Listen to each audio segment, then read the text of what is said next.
best Nintendo Switch games you can buy. However, you're in for a treat. You're actually getting two lists. One is an exclusive list, meaning every game on the first list I'm gonna go through are games you can only get on the Switch. In my personal opinion, these are the top 10 exclusive games in the order that I feel they are the best in. So why am I doing two lists? Well, a lot of my favorite experiences on the Switch aren't exclusive games, meaning I could play a lot of my Switch games in other places, like PlayStation, Xbox. I just choose to play them on Switch, and in my opinion, it's better on Switch. I just don't really count them towards an exclusive list, so I want to do both. For the most part, I'm not going to be reviewing each of these games in this video. I'm just going to be ranking and listing them. Reason being, I've already reviewed these games in other videos, and I'd just be repeating myself. So instead, if you want to learn more about a game I talk about today, especially if you haven't seen or heard about it before, there'll be links down below in the description with timestamps to every game on this list. I've literally reviewed every game on this list before. Without further ado, let's get started with my personal favorite top 10 exclusive Nintendo Switch games.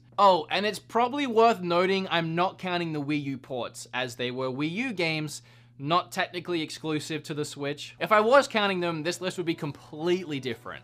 Maybe I'll do that version one day. But for now, it's literally just the games that for the first time ever released on Switch. So confusing. I'm gonna start with 3 special mentions, games that very almost made the list. Kirby was too short and too easy for me. Mario Tennis, I just don't personally enjoy sport games. It was fun for what it was. And Fire Emblem Warriors is pretty good, it just didn't make the cut.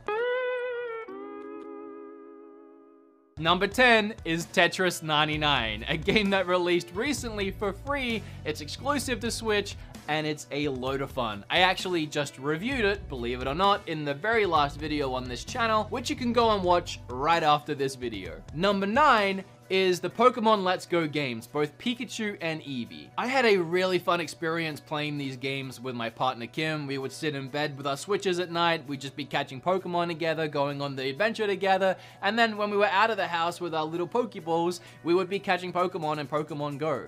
It just added a lot of excitement to our lives for a while there. We don't play it as much anymore, but it is a really fun experience, and it was just great diving back into Pokemon Yellow, essentially, in a almost perfect remaster of the game. Sure, they did change the catching, and I'm still on the fence about it, but ultimately, I like it. Number 8 is Xenoblade 2.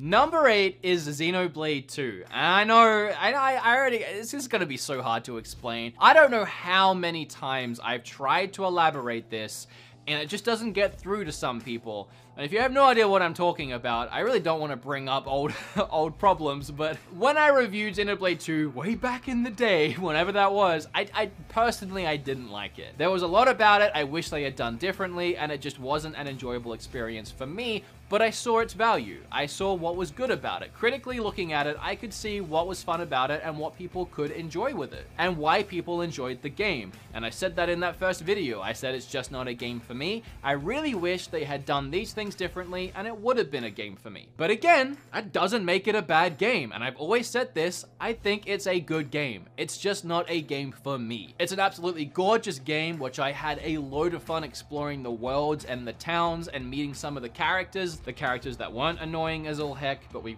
won't get into that again. Mostly talking about that stupid gerbil thing. But the quality of the game is undeniable, and it absolutely deserves a top 10 spot on this list. I'm putting it pretty low down here. It's still above Tetris 99 because I'm not an idiot.